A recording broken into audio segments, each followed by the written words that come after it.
What's good, everybody? Welcome into episode number 2 of your new favorite story time wrestling show we like to call Behind the Turnbuckle. I am the coach over a decade in the WWE. My partner, we call him Big T Tommy Carluchi. Over 32 years inside the building and on the road in the WWE. Tommy, we got to start with a big-time shout-out to the good people at SiriusXM, putting us on Busted Open this past week. Pretty cool. They've heard about the show, and they're here for it.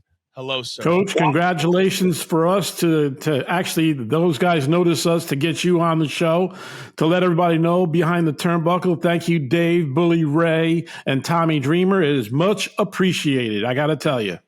It kind of made me realize, Tommy, that and we knew this when we started the show, and it's going to grow, and we're going to do a lot of different things.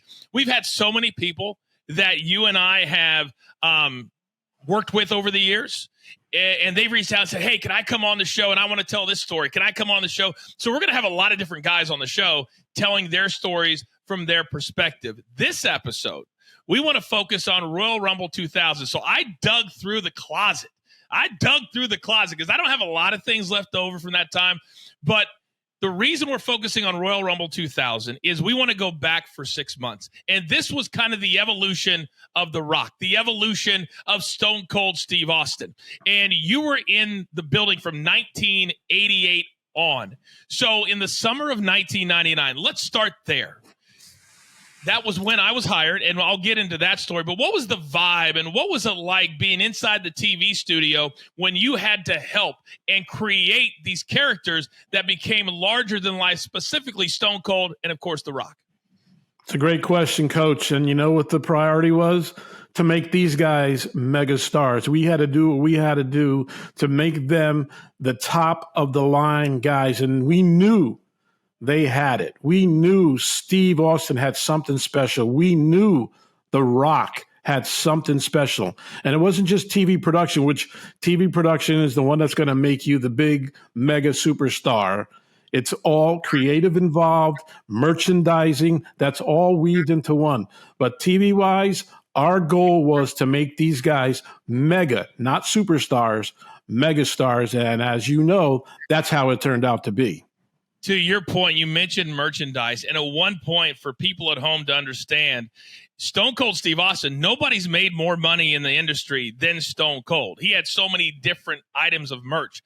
But The Rock, to me, was the merch king. He got so popular at one point that they would make individual shirts, Tommy. If they would go Minneapolis, Des Moines, Kansas City, and Wichita, you'd have shirts saying, finally, The Rock would come to each city on the back. Well, you can't sell a Des Moines t-shirt, Tommy, in Kansas City. So you had to know that you were going to sell out every single time. And that's how big The Rock became. Did you know that when he turned mega heel, that he would end up being one of the biggest baby faces? Because that's what happens. You flip. And when he decided to go heel back then, like what we're seeing right now, it was kind of a risk. It was a risk, but he calculated it very well. As you know, you go heel, and he was a mega heel, and he was great at it. So when it was time for him to flip babyface, he was going to even become a bigger star, Coach. So he knew what he was doing. He was smart. He was calculated. He knew every step of the way how he wanted to portray his character and move on in his career with WWE. And that's what I want people to understand, Tommy. You just mentioned it, and we're kind of going through it right now in two different ways.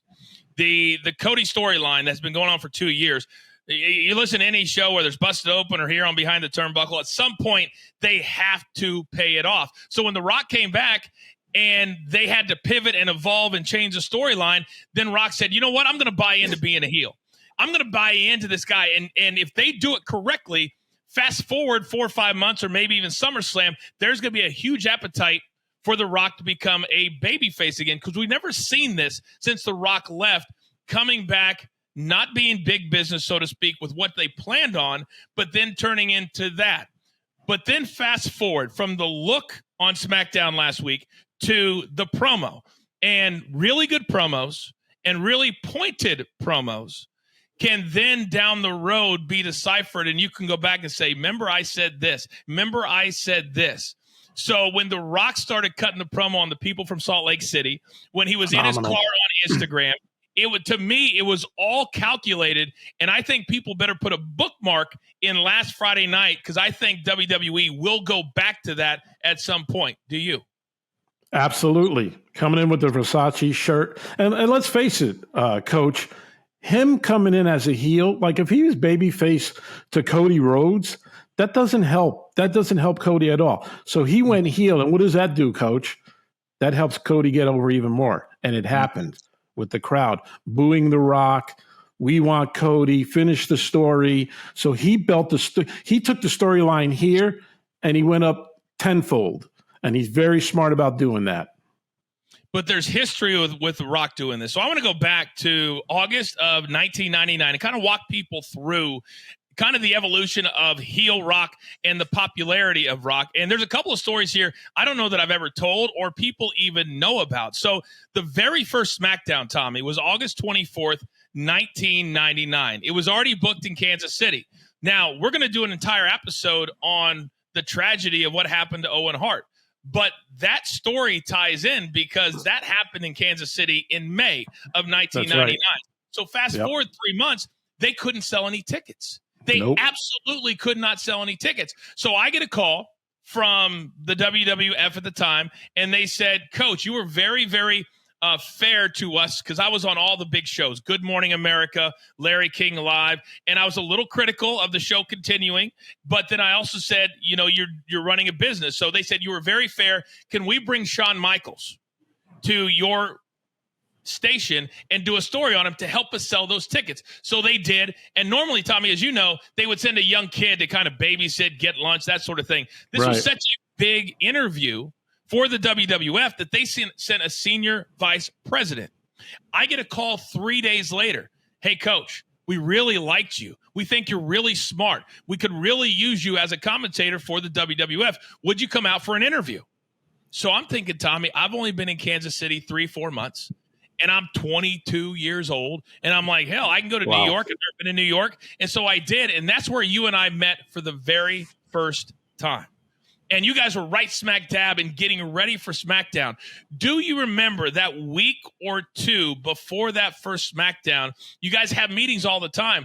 What were they telling you about, or were they even being honest with you with the troubles they were having with that first show, which now is what, 25 years old now? Well, they were very honest with us because we were going to try to find a way how to promote to get this show sold out somehow. So they were very honest. Tickets weren't selling. They knew what happened. The tragedy 3 months before. Folks weren't into it then, and it was not really good when you look at your ticket sales every day and they're not moving at all. Mm-hmm. They were really worried about it, and they were trying to ramp it up, how to promote it even more on our programming.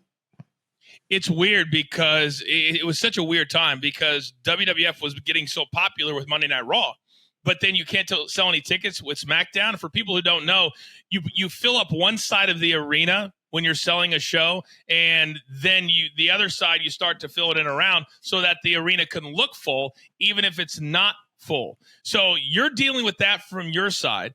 I then come out for my interview, Tommy, and the reason we bring up Stone Cold Steve Austin is because I do my interview, and Kevin Dunn, who recently just left the company after 40 years of running all the production, and say what you want about him, he's a brilliant producer, a visionary. He was the man behind all of the WrestleMania. His dad had the job before him, so it's been a Dunn in that spot. And he says, Coach, we love you. And I said, I have no outs in my contract, though. And so he said, how about we do this? My off days were Monday and Tuesday, Tommy. I remember it like it was yesterday. And he said, you come to Raw and SmackDown, and then you can work in Kansas City Wednesday through Sunday for the next 2.5 years, and then come work with us here full time after that. Well, I'm thinking, I'm a horse, baby. I can do 2 jobs 7 days a week, 2.5 years. So I said, absolutely, let's make it happen. And they hired me on the spot. He says, all right, I'll call you. But Tommy, I had a couple hours to kill before I had to go back to the airport. Do you remember at that time all the rumors that were going around about Stone Cold Steve Austin and his dating life at the time? Do you remember? I do remember that. Yes, I do. Why, you have more information on this, Coach? I may have more information on it, Tommy. Well, now, go ahead. All right, we'll say it right here on Behind Just the a Turnbuckle. tad. Yeah, just a tad. So this was kind of before social media. This is before really the internet had taken off. So there was rumors, but nobody really knew or had seen anything. So I go over to the WWE gym, and I walk in, and there are two people in the gym. I'm the third. One of them, Stone Cold Steve Austin. The other one, WWE diva Deborah. And that's the rumor. So I walk in, and I see the two of them. He's over there lifting. She's on the Stairmaster. And I remember saying to myself, Tommy, don't you dare look to the right. Don't you dare look to the right. Because I wanted no part of Stone Cold being mad at me if indeed she was his lady. So then he walks right over to me, Tommy. I kid you not. And he walks up. He goes, hey, boy, can I get a spot? And I'm thinking to myself, he wants me to spot him on the. Yeah, he wanted a spot on the bench. So of course I said yes. And now I'm thinking, how am I going to tell all my friends? And I'm working out with Stone Cold Steve Austin. So I go over, and then it all hit me. I was like, what if I don't do it? He had like a lot, like 315, 350 on the bench, Tommy. And I'm like, if I don't do this correctly, I could be the reason that Stone Cold Steve Austin is injured and can't go to the first SmackDown or go to. Oh my God! That's what short-lived career, right? So my question for you, and I'll finish the story in a second. The reason and just so everybody knows, we're not going to ignore the fact that Vince McMahon, who is abhorrent right now, and I hate everything that he allegedly has done, but he's going to come up in these stories because it was his company. He ran it. So that's just it's going to happen. But trust and believe, we are not agreeing with anything that he did. But that's a lot right. of superstars, Tommy, at the time, they would come up to the office to work one-on-one with the creative team, with the marketing team. And Stone Cold at the time, he was the cash cow. He was the big dog. Yes, he was. When he showed up, that meant they had some really big plans. And also, didn't they do a lot of photo shoots over at the TV studio at that time? Yes, they did. Almost every week. And then we had we had a little warehouse where the ring was. So they would do shoots there. They would do shoots in the studio at all times. And I remember Steve being in there doing a whole bunch of merchandise stuff. And we did a lot of stuff back in the day in our TV studio. There was also a building about 3 or 4 miles away, and it was kind of called the warehouse or whatever we called it. And they would put a lot of the old stuff in there, including a lot of those Rock shirts that he wore last Friday on SmackDown, because Rock would not travel with these. Nope. I think everybody thinks that you see all these superstars with their gear and everything. They don't travel with a lot of stuff. They put it in these cases and they put them on the trucks. And so I remember seeing some of these shirts and some of the Stone Cold Steve Austin stuff that he had done at that point, the Corvette, the buses, all of that, seeing it behind the scenes and then seeing Stone Cold Steve Austin. Can you imagine a young fan today getting to have that experience that I had at 22 years of age, regardless of whether or not I was ever going to work here? I got to see it on my first trip. Yep, absolutely. Yep. Yeah, you were a very lucky man. 22 years old, Kevin Dunn calling you up and saying, hey, can we do this? Yeah. That's money, guy. That's money. That doesn't happen every day. It doesn't. And I think people, because I've had people ask me a million times over the years, like, hey, how did you get your job? Or how can I apply? And unlike ESPN or Fox or these other networks, they've gotten a lot of, Michael Cole worked for CBS Radio before he came over to the WWE. Everybody gets their jobs in different ways. So August 24th, 1999, Tommy. And I was working and living in Kansas City. So I show up to the building. And I want people to kind of understand that when you see The Rock that is now the movie star, and this was a calculated move to be a heel. And the reason it was risky is because what happened 3 years later. So I remember standing in Kansas City at the old Kemper Arena. They've got a new arena now. But the Kemper Arena, it's the same one that it happened to Owen Hart. I remember standing there. And, Tommy, you got to be around these superstars a lot in a business standpoint. I got to watch The Rock walk in. He had no entourage. He drove a pickup truck up, parked it in the back. And when he walked in, these people looked at him, Tommy, like he was Jesus Christ. They looked at him like he was walking on water. But what do you remember about him at that time that made him not just so popular to the fans at home, but to everybody he came in contact with? Well, Coach, you're not going to believe this. And he did walk on water when he came in, but he was a regular guy, Coach. He would meet everybody. He would shake everybody's hand. He knew your name. Once you got he saw who the staff was, he knew your name. Hey, how's it going? And he was great to everybody. And that's a smart move because now you bend over backwards for this guy. You work in a pre-tape room. Here comes The Rock. We're all set up for him. And he's going, hey, guys, how you doing? Blah, just shoot the crap a little bit, does his business and leave. That's how smart he was. He was just a regular guy. He wasn't the guy like, oh, go get me coffee or do this or do that. He came in, shook everybody's hand, respected everybody like we respected him, and he got treated the best because he was the best. He really was. And I know there's somebody watching right now saying, what's the pre-tape room? What is that all about? Well, the pre-tape room was this. Is that we had our own room set up on the road. And there was a guy that we called the professor. And his name was Kerry. And a lot of people don't realize the level of talent that we had in every single job back then, whether it was a cameraman, it was an engineer, whether it was a stage manager by you. But Prof knew nothing about wrestling. He knew nothing about wrestling. Nope. And I think that's what I loved about him the most. And I'll never forget that you sent in some promos. And back then, because for those people who don't know, Tommy ran the international television department. So if you had a tour of India, let's say, and you had 3 or 4 cities, what would be kind of the protocol that you would send to the pre-tapes room before I tell this next story?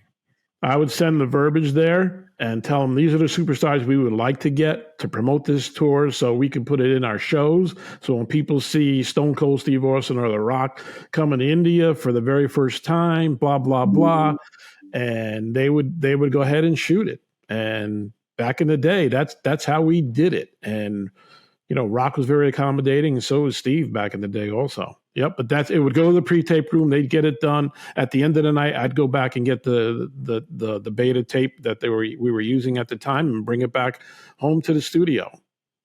There are fans who are watching right now going, tape?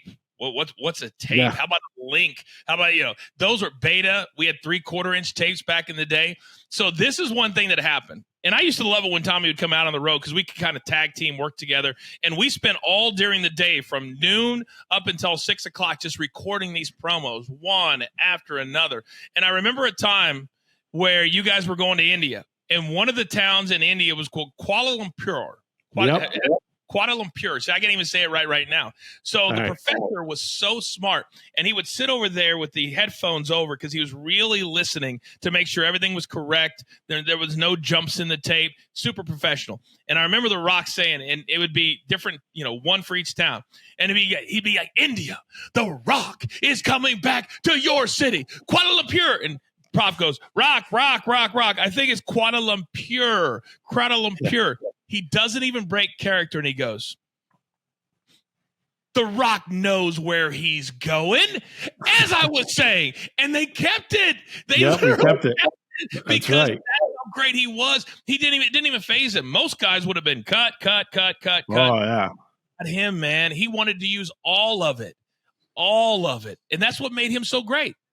It really was. First of all, for Carrie to do that in the middle of a take took a lot of nerve to do that because you never broke a character while he was doing his thing. You would let it happen and say, well, you said this wrong. Could we do it one more time? You know what I mean? But Carrie had no conscience of level of the business or anything like that. He was just a really smart guy and good at his job and good at what he did. So it ended up being a plus for Carrie and Rock.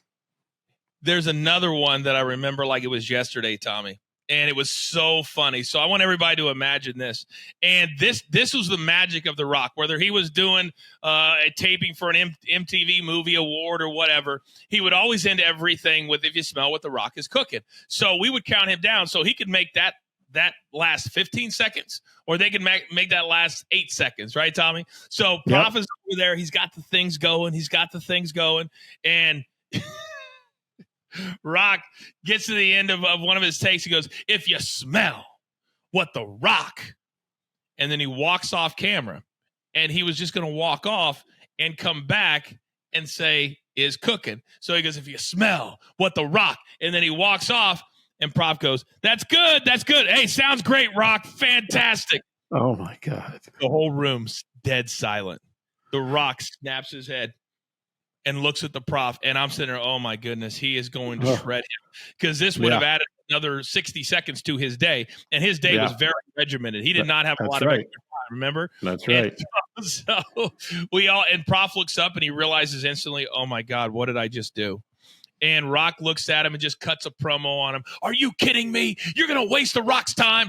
And then he just busts out laughing, and everybody in the room's busting out laughing. And I was like, this is why this guy is going to be the biggest star in the world. This is why. And he loved being that guy. He loved being that heel Rock, even in those international promos that you had him doing in the fall of 1999. And I remember those like it was yesterday. And I'm sure when they came back on your desk, you're like, man, this guy's absolute magic. Just magic, you know? Yep. And I actually had to explain. I actually had to explain to the PAs, like, that's not the out. This is the real out, because we had time code. That's how you figure stuff out, the length of the promo and everything like that. Because Rock was so good at what he did, you would think, oh, he's gone. Then he came back and cut the promo even more, and makes it even more interesting to watch. So we had to let people know when was the right time out for The Rock. So we get through the fall of 1999. And if you guys don't know, we've got a special segment at the end of the show called Story Times with Tommy, and that's going to be about Royal Rumble 2000.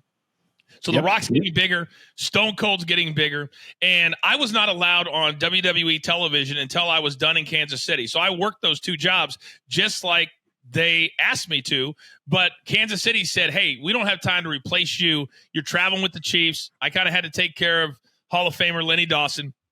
So I was dead. By December, I was like, how did I think I was going to do this, Tommy, for 2.5 years? I mean, I couldn't even see straight at this point. So the Chiefs lose. Raw's in Miami. Then I moved to Connecticut. And so they had a promo planned for me January 8th of 2000. And this was arguably one of the biggest months of my entire career. So January 8th, 2000, we're in Chicago, Allstate Arena. One of our favorite arenas, not the biggest, didn't hold the most amount of people, but it was a great wrestling town, wasn't it? And what did Chicago mean to the WWE at that time? Well, it what it meant to the WWE is that we can get that fan base over, because I think it was a major WCW town at the time. Mm-hmm. And, Vince wanted to really, the philosophy of Vince, let's just take everything over. So what it meant to get Chicago in the palm of our hand, and the way you do that is, you advertise The Rock and Stone Cold Steve Austin. End of story, Coach. End of story. That's exactly right. You put those two guys. That's the answer I was looking for, Tommy. You put those two guys in the marquee, and at that time, that's all you needed to do. And I can't wait till we do the episode on the WCW takeover, because we were there right in the middle of that as well. That's right. So I remember, and I don't know how many young wrestlers are going to be seeing this, but this story right here, I want you to take it to heart. And I want you to understand that if this man could do what he did for me that night, there's nothing that you can't do for somebody else. And Tommy, what was the biggest thing when wrestlers and superstars really got over? It meant that both guys got over. It wasn't just one, and then you kind of crap on everybody else. And I think a lot of times people thought, oh, Coach, he made you look like an idiot so many different times. I was like, did he really? Or was he getting me over because now, 20 years later, you still remember who I am? You understand what I'm saying, Tommy? Oh, I got it. Yeah. Your interviews with Rock were legendary, and it really puts you over. He's putting you over at the same time he's not putting you over. Let's put it that way. That's a great. You know what I'm saying? Yes. And what does that mean? That means you get the longevity of your career. Mm-hmm. And he's The Rock, as we all know he is. But it just elevates your career twofold, right? Am I right or wrong? 100%, because I'm coming from, small town Kansas. You're 22. You're coming from Kansas City, not a big TV town, right? It's not New York City. Market 35 or something like that. Yeah. And you got this guy, this megastar here. exclusively doing interviews with you almost every week. What does that do for you? It rises you almost as high as The Rock. Damn right. And not money-wise, though. No, there was a big difference. There's a big difference between his paychecks and my paycheck at that time. But I'll never forget. So we walk into the building, and the writers, how it kind of works is the writers would come up to you and they say, hey, here's what you're doing on the show. We would go into the show meeting. They would go over the whole thing and then kind of explain the storylines at all the different guys. So then whatever our jobs were during the day, we could then prepare for that.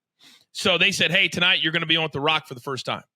And about halfway through the day, Tommy, one of the writers came up, and Rock's main writer, who's now back with the WWE, head writer of Young Rock, head writer of his entire company, his name's Brian Gerwartz. And I actually sublet Brian's first apartment in Stanford. I remember that. I moved there, and he wanted to live in New York City. So me and Brian go back a long way, 25 years. And they said, hey, we have an idea if you're down for it. And so they explained to me the idea. So The Rock was the only superstar, Tommy, that at that time, and maybe ever, that always had his interviews live, meaning whether it was Raw or Smackdown, which is a taped show, Rock always got to do his live. Do you remember why they explained to us why he needed to do them live, even though it was a taped show? Do you remember that? Yeah, I remember, because he was feeling the crowd. He would direct his promo towards the crowd. He would wait for that reaction from the crowd and move on with his interview from that point on. And that was new. Nobody ever did that, right? Did anybody else ever do that in the business? No. He say something and look this way and wait, and then you hear the crowd screaming, Rocky, Rocky. Very, very brilliant move. Brilliant move. It was a brilliant move. And the reason they did that is because when you're back and you're in a tape show, you can't substitute for that. You can't pause the tape and have the crowd going, Rocky, Rocky, or then pipe in the millions and millions and millions of The Rock's fans. Yep. You can't fake that, right? So we're doing it live. So now I'm and he did not want me to look stupid.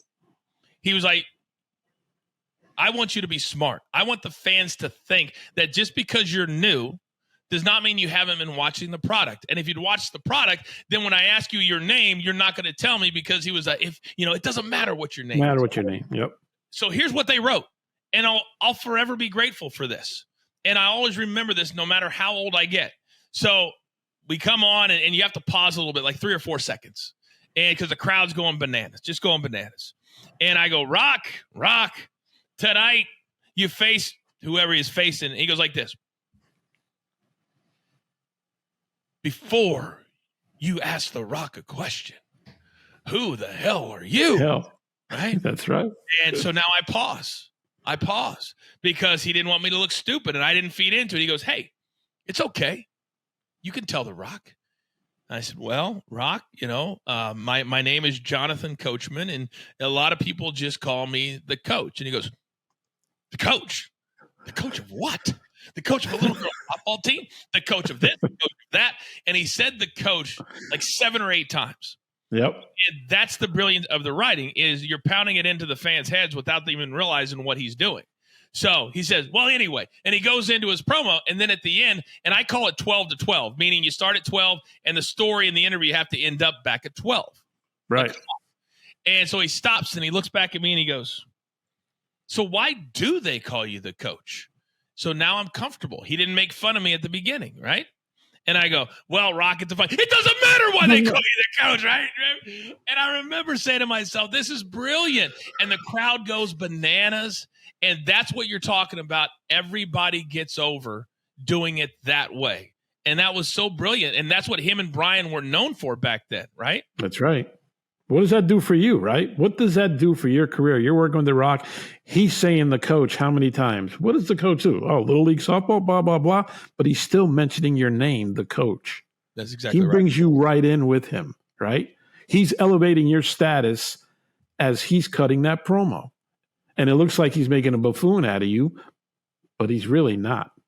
You're being elevated. Really not. That's a great line, Tommy. He's really not. And when I walked out of the building that night, and there's a very small area in Chicago behind the building where the trucks are and the production trucks are. And all I heard as I walked out that night was, Coach. Yeah. Coach. Yeah, yep. it was just autographs, and they wanted, this is the new guy. And I remember I'm kind of an emotional guy anyway. And, I'm at that kind of reflective part of my life. And I know you are too, which is why I'm so excited to do this show with one of my best friends. But I got emotional that night because I remember thinking to myself, how did I get here? How did I get here? And I think it's important for people to remember that sometimes it's important to stop and say, how did I get here? So at 23 years of age, how did I get to Chicago, Illinois, interviewing The Rock, and then being part of a company which at the time was just starting to go like this? It was right. It was special, wasn't it? Yes, it was. And it's all about it, and that's what Rock was all about. What was he about? Entertaining the people to the point where he's including you in everything that he does. And that's amazing. Simply amazing. That same month, you talk about taking over everything. You mentioned, at the time, Vince wanted to take over everything. So they opened a restaurant in Times Square called WWF New York at the time. And it was a cherry location. And so they had a big, big grand opening because Royal Rumble 2000 was also in New York City. So this was the middle of the week. And I will say this until the day that I die. There is nothing like wintertime in New York City. Nothing like it. Cold weather. You've lived in Connecticut, your whole life, right? My whole life, yeah. So that particular night, one of our favorite people who was the manager with you of our WWE softball team, the Fink, the great announcer, Howard Finkel. And he was supposed to get to the restaurant because they were going to introduce everybody coming down in these limousines. And they shut down Times Square. New York City shut down Times Square, Tommy. I remember that. So they kept running up to me because the guys from Entertainment Tonight, Extra, and you guys had a crew there as well. Because absolutely. For the international program. We covered all that. Right? Definitely. Yep. Yeah, all that. And so I didn't have to be in the little box that they put all the reporters in, and we got to go wherever we wanted to go. And I remember one of the guys from WWE, or ladies, it could have been, and they said, "Coach, we need you up on the stage." And they had built a stage. And I said, "Why?" They said, "Well, you need to announce the first limousine, because the Fink is stuck in traffic." And I was like, "Who's in the first car?" And they said, "The great one, the Brahma Bull, the Rock." And so, Tommy, I got up there, and this was classic WWE fans. And here comes the cars. They're 20,000 strong. And what do you think they did, Tommy? They waited for you to announce The Rock. I wish they would have waited for me to announce The Rock. They could not wait to tell me to get off that stage. I know. You're right. Who the hell are you? They wanted no part of me. They wanted to see their favorite superstar. So I'll never forget it. And this was another moment for all of us at that time that was really starting to take over. And this was the best, and to me, the best time in the history of the business. And I remember saying, "Ladies and gentlemen, please welcome in the first limousine pulling up right now, the most electrifying man in all of sports and entertainment, the great one, The Rock." And they hit that music, Tommy, in Times Square outside. You could see your breath. And he gets out of that limousine, and he had that red jacket on, the black turtleneck, the sunglasses, just like we saw last Friday night. And boy, Tommy, he had everybody wear right in there. The palm of his hand. He was cleaner than the Board of Health, Coach, as we used to say back in the day. Oh, man. And I remember, Tommy, watching him work the room. Sugar Ray, who was huge at that time, the music. I remember that. Yep. They were the ones there that played. He introduced them. Diane Sawyer, who was a big-time news anchor for ABC, she was there with her husband. I mean, this was starting to become really mainstream in January of 2000. And from your perspective back at the TV studio, because you guys weren't always out there at events like this, not week in and week out. Could you feel the vibe starting to change? Yeah, we knew it was changing when this guy came in at a different level and at a different way he was going about things in the business. Because, either you're a babyface or you're a heel, and you become that heel that's really kind of like, just ripping everybody apart. But this guy, he was entertaining. He was funny. He had a great look. Women loved him. Men wanted to be him. And that's when we knew we're getting on that ship and we're riding right with him. We got you. We got you, man. And this was the first time, because there had been some big time heels from the 80s and the 90s, but they weren't heels that were selling merch. They weren't cool. They didn't get to wear sunglasses. They didn't get to wear the chains. They weren't this. No. And so now we've arrived at Royal Rumble 2000 and the time of the show that is my favorite. Ladies and gentlemen, it's time for Story Time with Tommy C. Thank you, Coach. We're going to take you back to the world's most famous arena. We had 3 debuts that day. One was the Coach debuting on pay-per-view at the restaurant. 2 was the debut of Taz.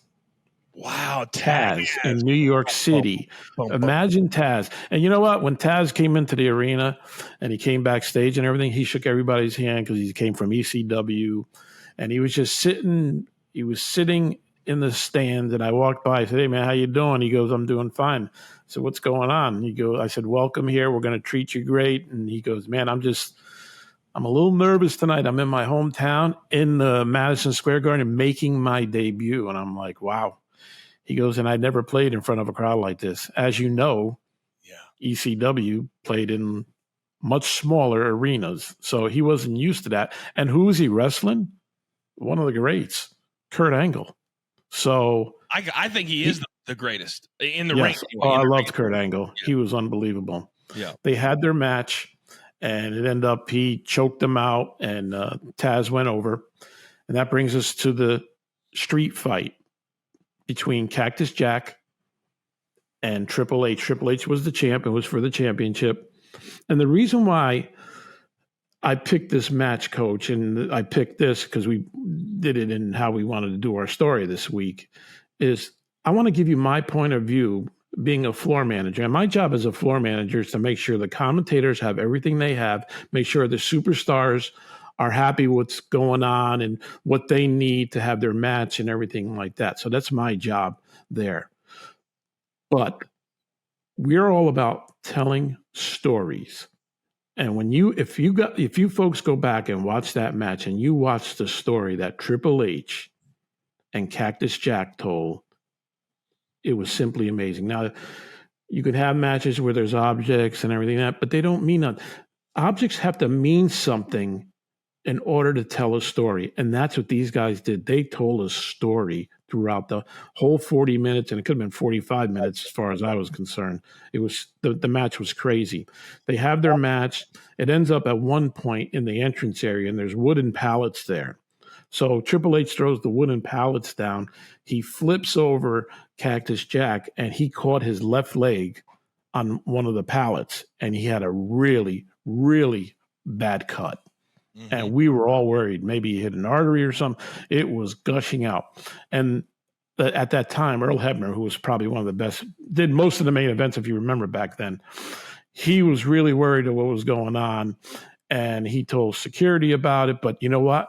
Triple H was a trooper. He went through the match, right? So they get to a point in the match where they're outside. He throws them back in. Cactus Jack goes underneath the ring, and he pulls out a 2x4 of barbed wire. I'm like, are you kidding me? Wow. But it's methodical. It's not like going in and just start swinging it all over the place. He gets in the ring.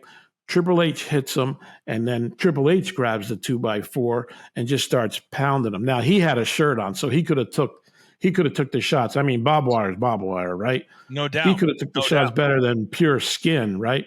So at one point, he drops it. Earl Hebner grabs the 2x4 with the barbed wire, goes outside the ring, and gives it to Hugo Savinovich at our Spanish table. All right. So Cactus starts looking around. He's looking for he goes outside the ring. He grabs Hugo and he shakes him.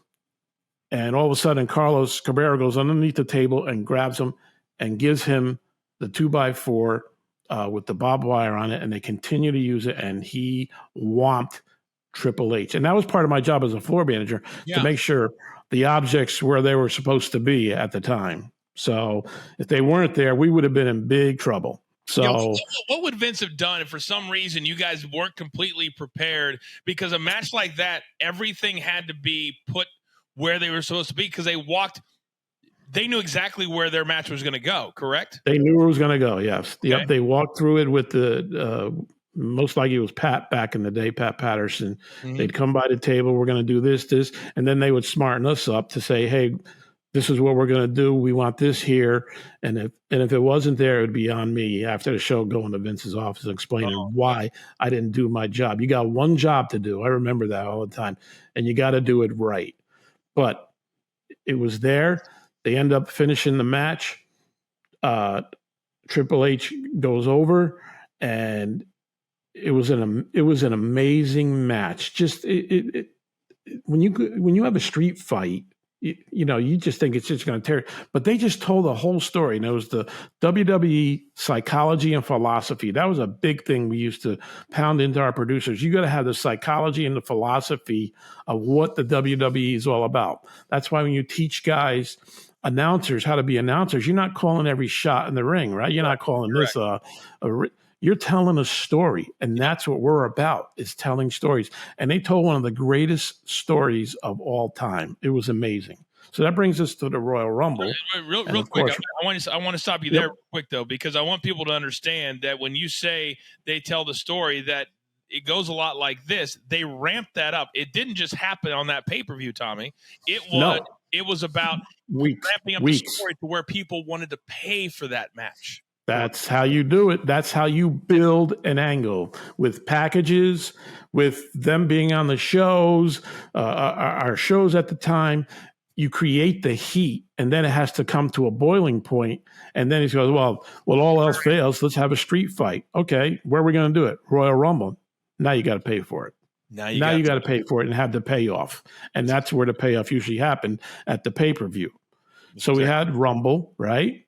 And the final four end up being Rock, Kane, Big Show, and X-Pac. And you're like, X-Pac? Are you kidding me? Like, all these guys are giants. You know who eliminated Kane, Coach? Do you know?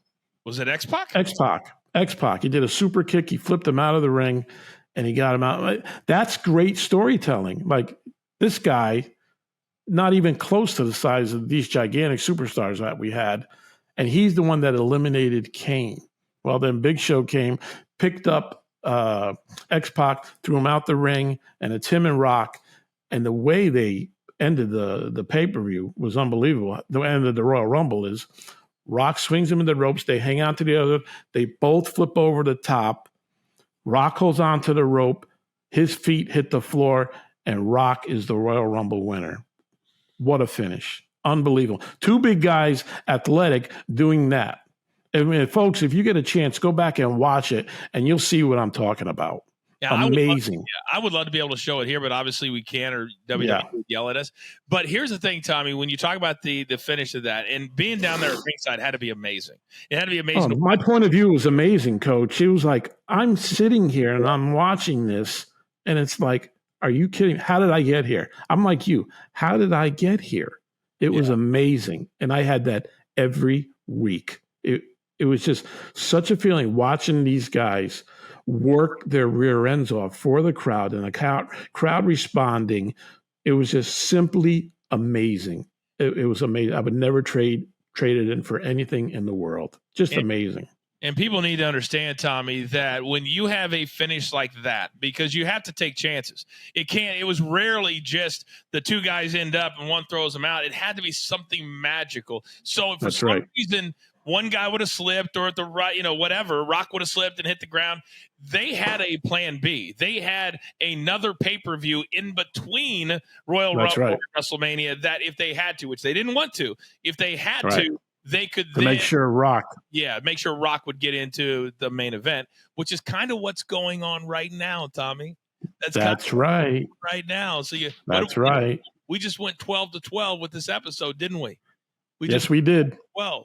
So as they're evolving, and as they were evolving back then, you had a 2-month lead up. And people forget, sometimes WrestleMania was like early March back in the day. It would be like, it was. Yep. It wasn't always, the 1st of April. I think it's a good thing right now that they have these 2 months, because can you imagine if they would have had it like March 1st and Yep. that stuff would have happened, and the crowd's like, no, we don't rock against Roman Reigns, they would have had no time. But now they have some That's right. time, right? Yep. Now they have some time. You're right. Man, You're right. I can listen to you tell these stories all day. By the way, I said there was 3, right? Said there was 3. 3 debuts. You know what the other debut was? Who? It was Mae Young showing the puppies. That was not a pretty sight. Coach. We're going to have to do an episode on Mae Young. She was great. Oh, my God. Just amazing. Golly. And who's her? I'm drawing a blank right now. Sidekick? Moolah. No. Fabulous Moolah. No, the other one. Not. Oh, Mark Henry. Mark Henry was her sidekick. Female. No, it was Mae Young and Moolah. Yeah, what am I? Yeah, Moolah. Yeah. We'll do that, and we'll try to get Mark Henry on. You know what? I want to get Kane on the show, Tommy. I want to get Kane on the show. I love Kane. Kane's a great guy. One of the nicest guys you ever want to meet, and smart. He's a mayor now. For people who don't understand, he's a mayor in a city in Tennessee. And so we're going to. Here's a guy who made his living doing this. He turned his head. Yeah, that's all he did. And I think that's one of the most watched either videos or memes of my career was when they felt like they would mess with me and they said, "Hey, coach, put your feet up on the announce table," and they hit Kane's music with the pyro, and I fell over backwards off the stage. Between JR and King, and we'll show that whenever we have him on. But we have so many different stories to get to. Tommy, I hope you're planning on doing this for the next 10 years because we got a lot of stories to tell. We got fans. We got tons of stories. We got tons of stories to tell you. And by the way, we were there. We were there for all of it. Nobody else can say that. Nobody. And we are going to tell you guys everything that's going on. And if you want to follow me on Instagram, it's BBT _ Tommy C on Instagram. Boy, you're going to become a social media star, Tommy. You're going to be like, sorry, asked. Anything all right. going on. We got to. But say goodnight, Coach. To subscribe to the channel, like it, share with anybody who likes the old school WWE stories, because that's exactly what we're going to do here every single episode. We're going to try to drop them every single Friday. If we don't, we'll put out a social media post. But that's what this channel is truly what we're all about. And you're going to see guys on this channel you've never seen before, you've never heard before, that have unbelievable stories, and they've been holding on to them for 20, sometimes 30 years. But that's why we're doing this. Tommy, have a great week. Tapping the surface. All right. Have a great week. We'll see you next week. Who knows who's going to show up on Smackdown and Raw this week and trigger us to go back in time to tell you a story that maybe we forgot about, but something happening today is exactly what it's all about. That's right. Big T Tommy C, for our producer man behind the scenes, I am the coach. Never forget everything that happened behind the turnbuckle. Take care.